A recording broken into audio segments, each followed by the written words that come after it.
Haifisch, der hat Zähne und die trägt er im Gesicht.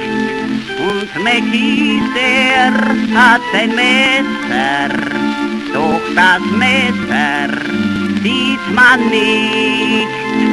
An dem schönen blauen Sonntag liegt ein toter Mann am Strand und ein Mensch geht um die Ecke, den man Mäcki Messer nennt.